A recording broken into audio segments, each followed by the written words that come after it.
This is my dissection of the kidney. When first looking at the kidney, you can see the renal capsule, and that is what provides protection and shape for the kidney, and it is made up of dense irregular connective tissue. You can still see some here when being pulled away from the kidney. Next on the kidney, located here in the depression, is the hilus, and that is where the arteries and the veins and the ureter enter and exit throughout the kidney, shown here. Next, we will look at the inner and outer portions of the kidney. This part, located on the outer region, is called the renal cortex. Directly below the renal cortex is the renal medulla in the inner part of the kidney. Looking into the medulla, you can see the renal pyramids, and they are the cone-shaped structures that lie in it. The base lies more towards the cortex, and the apex. When looking back into the inner part of the kidney in the medulla, you can see the renal pyramids, and they are cone-shaped structures throughout. In the medulla, the base is more towards the cortex, and then the apex is facing more where the hilus is, back located down here. The tip also goes into the renal papilla.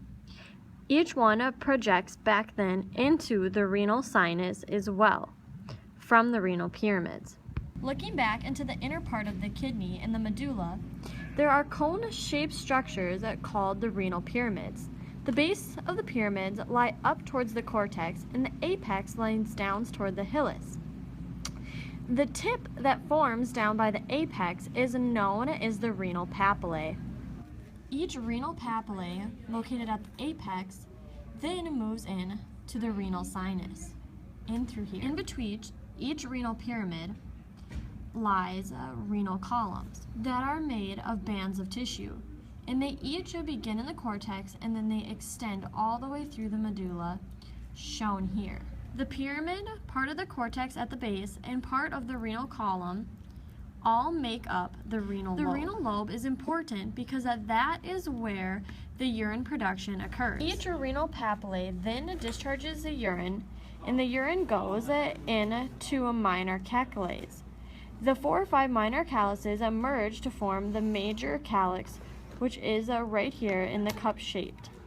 The major calyxes then merge and put the urine into the renal pelvis, which is located here in the large white portion of the kidney. Moving from the renal pelvis, located here is the renal artery, and that is where the kidney gets oxygenated blood from the abdominal aorta. Now when we look at where the deoxygenated blood is filtered through the kidney and then carried to the inferior vena cava, which is done through the renal vein.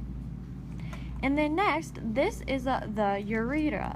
And the ureter is what connects the kidney to the urinary bladder and is the long string-like hanging from the kidney. Moving from the ureter down here, we get to see where the site of filtration happens through the kidney, and that is known as the renal corpuscle. This part is very important for the kidneys because that is where the filtering of the metabolic waste, such as urea and salts from the blood, maintain a balance of water, salts, and pH, which is very vital to the function of the kidney. While the kidneys may be small, they play a huge role within our anatomy system. And that is the end of my kidney dissection.